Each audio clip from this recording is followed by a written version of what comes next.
Hey guys, welcome back to my YouTube channel Shine with Bhumika, and today we are going to start the 9th part of the income from salaries. So let's start the video. Okay. तो सबसे पहले हम discuss करते हैं कि provident fund होता क्या है. ओके वैसे आप लोगों को पता होगा क्योंकि हमने 11th-12th जो है उसमें एटलीस्ट डेफिनेशन तो जो है पढ़ी है, बट चलिए अगर आपको नहीं पता है तो मैं बता देती हूँ. प्रोविडेंट फंड जो होता है वो कोई भी ऑर्गेनाइजेशन या कंपनी होती है वो अपने एम्प्लॉयज़ के वेलफेयर के लिए जो है ओपन करती है. वेलफेयर का मतलब क्या होता है कि कोई भी हेल्थ रिगार्डिंग इशू है एम्प्लॉय के लिए, या फिर एम्प्लॉय की कोई भी छोटी बड़ी जो विशेस हैं यानी जिससे कि उसे खुशी मिल सके, बेसिकली उसके लिए जो है प्रोविडेंट फंड ओपन किया जाता है. सो क्या होता है कि एम्प्लॉय की जो भी सैलरी होती है उसमें से कुछ पार्ट जो डिडक्ट कर दिया जाता है और एक फ़ंड होता है उसके अंदर जो है ट्रांसफ़र कर दिया जाता है, और वो जो अमाउंट है या तो फिर बैंक में डिपॉजिट करा जाता है या फिर उससे जो है इन्वेस्टमेंट करा जाता है. ओके एंड जो भी इन्वेस्टमेंट करा जाता है उसका जो भी इंटरेस्ट मिलता है, ओके बेसिकली इन्वेस्टमेंट करेंगे तो आपको इंटरेस्ट मिलेगा ही. सो उसे क्या किया जाता है फिर एम्प्लॉयर की जो प्रोविडेंट फंड का जो ये फंड है उसमें क्या किया जाता है, ट्रांसफ़र किया जाता है. बेसिकली ये होता है प्रोविडेंट फंड. ओके और यहाँ पर एम्प्लॉय और एम्प्लॉयर दोनों का कंट्रीब्यूशन होता है. तो ये था प्रोविडेंट फंड. अब हम यहाँ बात कर लेते हैं. मैंने 3 जो है टर्म्स लिखी है यहाँ पर. स्टैट्यूटरी पीएफ, इसका मैं मतलब पहले ही बता चुकी हूँ आपको. स्टैट्यूटरी का इसका मतलब होता है legal. Okay in the eyes of law, basically जो भी लॉ ने हमें जो है प्रोवाइड किया गया है, जो भी पॉलिसीज बनाई गई है लॉ के द्वारा, वो हमें क्या करनी पड़ेगी, फॉलो करनी होगी. एंड देन होता है रिकॉग्नाइज्ड प्रोविडेंट फंड. एक होता है then unrecognized provident fund. Recognized वो कि जो गवर्नमेंट ने, और गवर्नमेंट या फिर जो हमारे यहाँ पर जैसे इनकम टैक्स डिपार्टमेंट हो गया, फाइन, या फिर प्रोविडेंट फंड जो है उसका एक्ट मैं आपको बताने वाली हूँ, वो हो गया. तो उसके अंदर जो है रजिस्टर्ड होना चाहिए. ये ऑब्लिगेशन है, मतलब कंपलसरी है कि आपको जो है रजिस्टर्ड होना ही पड़ेगा. एंड अनरिकॉग्नाइज्ड प्रोविडेंट फंड का मतलब होता है कि ज़रूरी नहीं है कि आप रजिस्टर्ड हों. ओके आपने जो है कंट्रीब्यूट कर रहे हैं, आपका एम्प्लॉय कंट्रीब्यूट कर रहा है, बट ज़रूरी नहीं है कि आप जो है रजिस्टर्ड हों. ठीक है. तो सबसे पहले मैं बात करती हूँ स्टैट्यूटरी पीएफ. ये जो होता है वो किसके लिए होता है, ये प्रोविडेंट फंड ये गवर्नमेंट एम्प्लॉयज़ के लिए होता है या सेमी गवर्नमेंट एम्प्लॉयज़ के लिए होता है. ओके एंड इसमें जो है इन टर्म्स का यूज़ होगा. मतलब कि जब भी हम प्रोविडेंट फंड कंप्यूट करेंगे तो दैन हमें इन टर्म्स की जो है ज़रूरत पड़ेगी. तो इसीलिए हमें इन टर्म्स के बारे में पता होना चाहिए. ओके तो ये था कि स्टैट्यूटरी पीएफ क्या था कि गवर्नमेंट या सेमी गवर्नमेंट एम्प्लॉयज़ के लिए जो भी फंड जो कि क्रिएट किया जाता है कि जिसमें कंट्रीब्यूट कर सके एम्प्लॉयज़, वो होता है स्टैट्यूटरी पीएफ. नेक्स्ट होता है रिकॉग्नाइज्ड पीएफ. रिकॉग्नाइज्ड पीएफ का क्या है, सॉरी सबसे पहले ये जो है इसके लिए कौन सा वो है, प्रोविडेंट फंड एक्ट. इसके लिए है प्रोविडेंट फंड एक्ट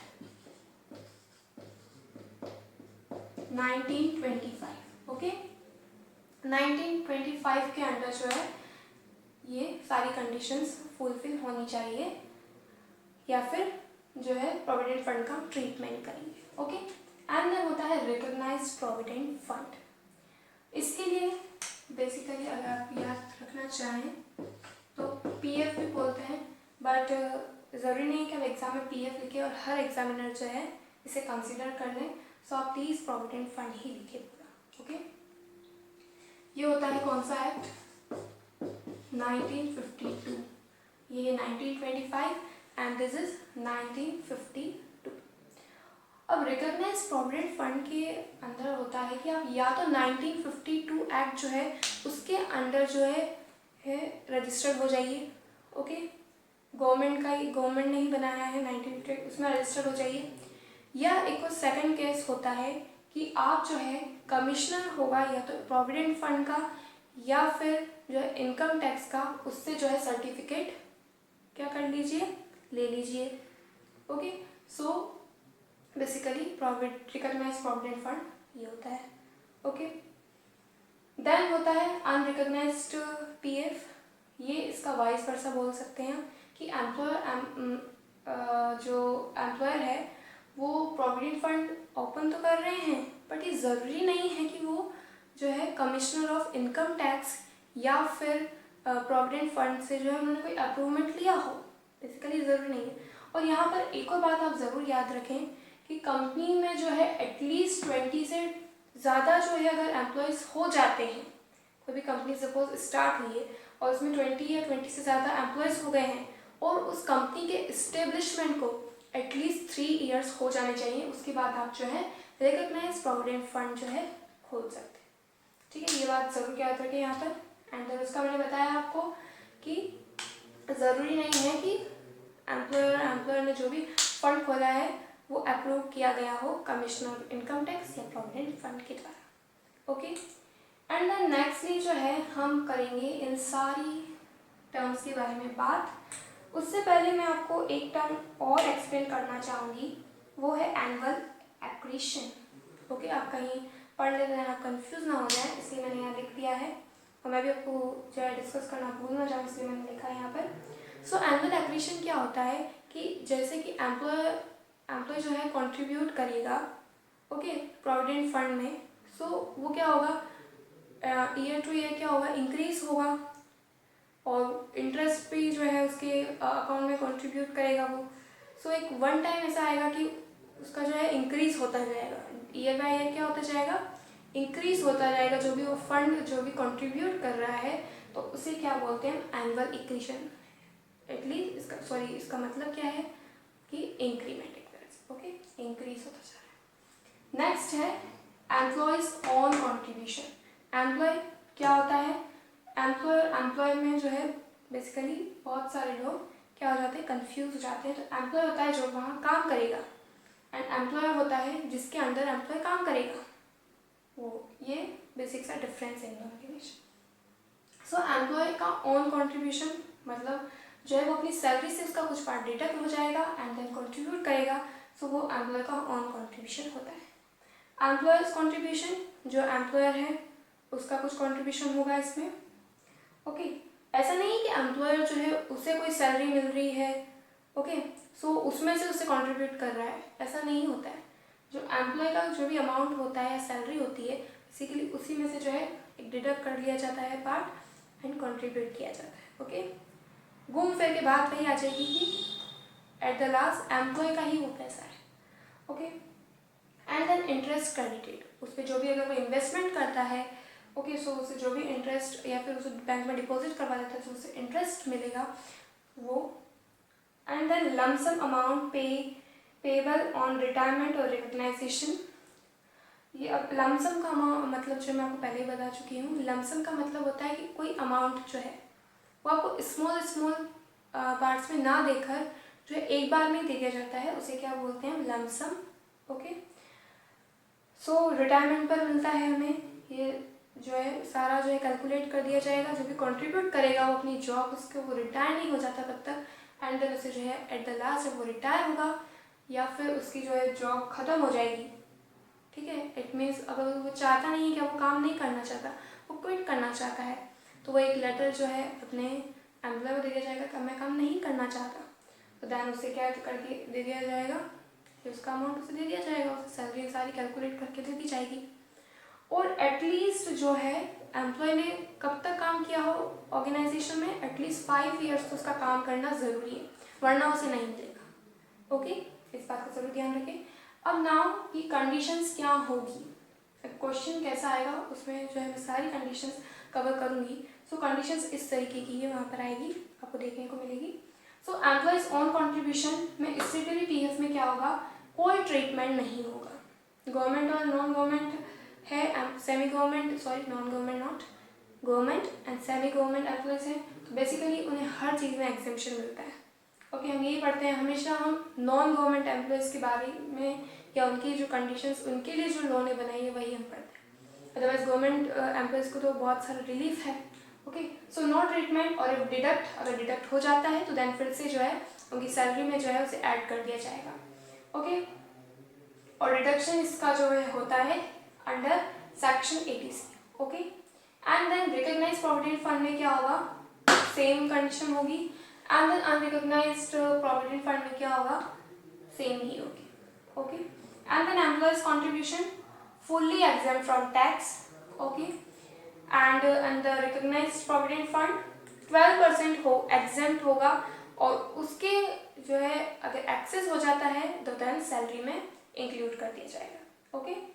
एग्जेम्प्ट मतलब टैक्स से जो है एग्जेम्प्ट होगा कितना, 12%। ओके। सो हमें 12% की कैलकुलेशन हम हमारे क्वेश्चन से, अगर आपको कोई भी एग्जाम प्रोवाइड होता है तो उसकी वही कैलकुलेशन आपको करनी। देन अनरिकॉग्नाइज्ड प्रोविडेंट फंड, अभी तक इसके लिए लॉ में कुछ भी नहीं बताया गया है कि टैक्सेबल, इसलिए यह टैक्सेबल नहीं है। ओके। कोई पॉलिसी नहीं है इसके लिए। देन इंटरेस्ट क्रेडिटेड के लिए क्या है, स्टेटरी पीएफ में फुल्ली एग्जेम्प्ट है टैक्स से। Okay. And then fully exempt from tax. And recognized provident fund में 9.5% तक एग्जेम्प्ट है, और अगर एक्सेस होता है तो क्या होगा, सैलरी में इंक्लूड हो जाएगा। देन उसके लिए कोई पॉलिसी नहीं है अनरिकॉग्नाइज्ड प्रोविडेंट फंड में। Then lump sum amount payable on retirement और recognition, then fully exempt from tax. और ये सेक्शन अगर आप याद रखना चाहें तो रख लें। ओके। अदरवाइज कोई ज़रूरी भी नहीं है। अंडर सेक्शन 10 सब सेक्शन 11 कभी पूछ लिया जा सकता है। सो थोड़ा सा मुझे प्रोविडेंट फंड एक ईजी सा टॉपिक है। सो ऐसा लगता है एग्जामिनर को ये तो आपने पढ़ा ही होगा और आपने नज़रें अपनी घुमाई होगी एक बार, सो पूछा जा सकता है। सो ज़्यादा बड़ा नहीं है, छोटा सा है, तो याद रख लें under section 10 sub section 11। Okay. And then recognized provident fund, इसमें exempted under section 10 and sub clause 12। Okay. And यहाँ पर जो है मैं फिर से आपको बता रही हूँ कि 5 सर्विस के, यानी मतलब कि आप जो है अपनी सर्विस आपने कब तक प्रोवाइड की है कंपनी को, at least 5 years. Okay. And then unrecognized provident fund में क्या होगा इसका case, employer's contribution taxable profit in lieu of salary and interest जो है क्या हो जाएगा, टैक्सेबल होगा इनकम फ्रॉम अदर सोर्सेज में। Okay. Profit in lieu of salary और ये सब मैं आपके साथ बाद में डिस्कस करूंगी। इससे डिडक्शन क्या होता है, ओके, जो कि बेसिकली बहुत काम आता है इनकम फ्रॉम सैलरी। बाद में जो है आपसे इनकम फ्रॉम सैलरी का एक छोटा सा स्टेटमेंट जो आपको दिया जाएगा, बट वहाँ डिडक्शन करना बहुत ज़रूरी होगा। ओके। सो मैंने क्वेश्चन जो है आपको वीडियो के स्टार्टिंग में ही प्रोवाइड किया है, तो चलिए अब उसका जो है सॉल्यूशन देखते हैं। सबसे पहले मैं आपके लिए क्वेश्चन पढ़ देती हूँ। Shri Sachin Mehta is an employee in a company at Mumbai. He is getting basic pay of 8,000 per month. Okay, calculator लेके बैठे हैं अपना। DNS allowance ₹1,500 per month. House rent allowance 1,800 per month, and bonus 400 per month, and 2% commission on sales. Sales हमें provide है। His sales amounted to ₹5 lakh. During the previous year, he resides in his own house, मतलब taxable है, own house में रह रहा है वो अपने। He contributes 15% of his salary and DNS allowance to provident fund, to which the company contributes an equal amount. जितना वो 15% contribute कर रहा है उतना ही equal company कर रही है। Okay?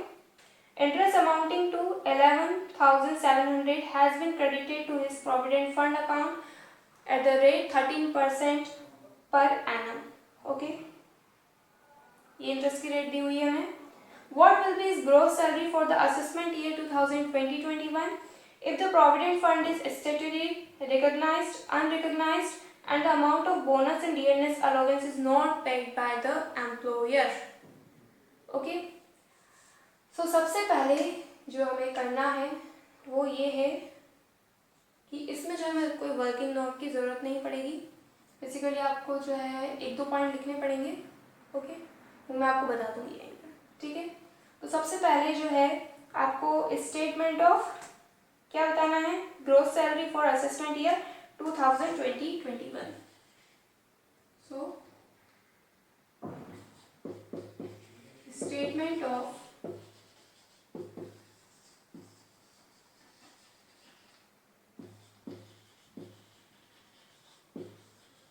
for assessment year, आप पूरा लिखें से, ओके, 2020-21 फॉर जो भी एम्प्लॉय है, ओके। आप इसे जो है इस तरीके से लिखिए, स्टेटमेंट ऑफ, कौन है, Sachin, mister Sachin of growth salary for assessment year 2020-21।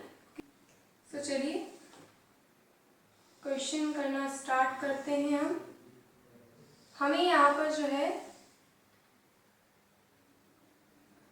तीनों सिचुएशंस में क्या होगा वो बताना है। सो सबसे पहले स्टेटमेंट पीएफ, नेक्स्ट होगा रिकॉग्नाइज्ड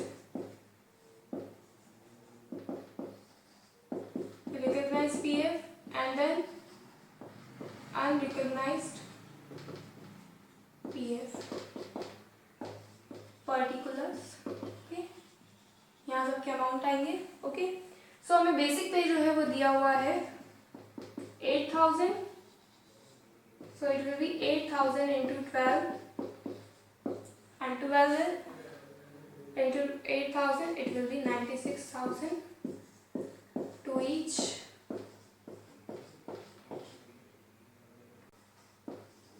कितना दिया हुआ है डीएनएस अलाउंस, देखिए डीएनएस अलाउंस हमें दिया हुआ है 1500 per month.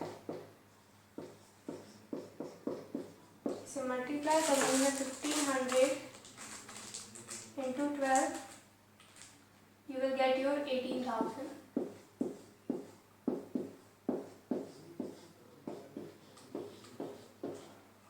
Okay, and the next जो है हमें हाउस रेंट अलाउंस दिया हुआ है, HRA कितना दिया हुआ है 1800 per month. So of the 12 months 1800 into 12 and you will get your 21600. हमें एग्जाम में कैलकुलेटर प्रोवाइड होता है, मतलब सॉरी अलाउ होता है, तो ज़रूर जो है इसका यूज़ करें, अदरवाइज आप पेपर कर ही नहीं पाएंगे, ओके। उसमें जो है रहता है, इसलिए उसका खुद का हाउस है, सो यहाँ पर टैक्सेबल है। देन हमें जो है इंफॉर्मेशन किसकी दी हुई है, सेल्स की, कमीशन की। कमीशन कितना है 2% ऑन सेल्स, सेल्स कितनी है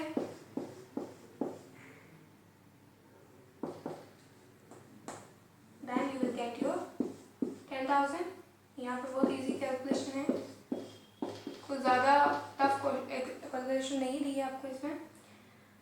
देन आपको जो है इंफॉर्मेशन दी हुई है एम्प्लॉयर कंट्रीब्यूशन की। तो चलिए एम्प्लॉयर कंट्रीब्यूशन के बारे में हम कैलकुलेशन करेंगे। यहाँ पर अच्छे से जो मैंने फॉर्म में प्रोवाइड किया गया है उसे 10 बार पढ़ें, ठीक है। 10 बार पढ़ने की ज़रूरत ही नहीं है वैसे तो, क्योंकि आपको एम्प्लॉयर कंट्रीब्यूशन का ही जो है ध्यान में रखना है। एम्प्लॉय का तो कुछ ऐसा है ही नहीं कि याद में रखा जाए या ध्यान में रखा जाए, और एक इंटरेस्ट है। सो उसमें एम्प्लॉयर कंट्रीब्यूशन जो है उसमें 12%, ओके, एग्जेम्प्ट, एंड इंटरेस्ट में 9.5, उससे ज़्यादा कुछ है नहीं, ओके। सो यहाँ पर आपको क्या दिया हुआ था क्वेश्चन में 15% ऑफ सैलरी, और सैलरी में यहाँ पर क्या क्या आ जाएगा, डीएनएस अलाउंस प्लस बेसिक पे, एंड ये क्या है 96,000 plus 18,000, you will get your 1,14,000 and you have to do 15% of it and you will get your 17100, okay। then next यहाँ तो एग्जाम्प्ट है दोनों जगह, हमें जो है रिकॉग्नाइज का ही करना है। then less 12% according to the format I provided you, 12% of salary। यहाँ पर जो है इस कैलकुलेशन करने के लिए हमें डीएनएस अलाउंस के साथ साथ कमीशन को भी इंक्लूड करना पड़ेगा, ओके। सो ये हो जाएगा 1,14,000 plus 10,000, so you will get your 1,24,000 and 12% of it you will get your 14,880. Okay, and then आप उसको डिडक्ट करेंगे तो आपको मिलेगा 2220. ओके, ये हो गया आपका. देन इंटरेस्ट की बात कर लेंगे हम. इंटरेस्ट आपको कितना दिया हुआ है? 13%. Interest credited 13% of what? Salary. Sorry, 13% of, sorry 13% तो हमें दिया हुआ ही है और हमें इंटरेस्ट भी प्रोवाइडेड है. इंटरेस्ट हमें दिया हुआ ही है, हमें उसे कैलकुलेट करने की ज़रूरत नहीं है, हमें क्वेश्चन में प्रोवाइडेड ही है. ओके, सो यहाँ पर इंटरेस्ट की कैलकुलेशन किस तरीके से करेंगे? मैं यहाँ पर जो है कैलकुलेशन कर रही हूँ तो दैन बच्चे कुछ स्टक हो जाएंगे. यहाँ पर ये क्या कर दिया आपने? 9.5 होता है या तो, या क्वेश्चन में 13%, ये आपने क्या लिख दिया? ऊपर 9.5, नीचे 13%. और बहुत सारे टीचर्स इसको एक्सप्लेन नहीं करते, वो सोचते हैं कि बच्चों में इतना कॉमन सेंस होगा कि वो ये कर सके. ठीक है, तो मैं आपको यहाँ एक्सप्लेन कर देती हूँ कि बेसिकली यहाँ पर इसका मतलब क्या है. 9.5 एग्जेम्प्ट है. ओके, और यहाँ पर 13% हमें टोटल दिया हुआ है.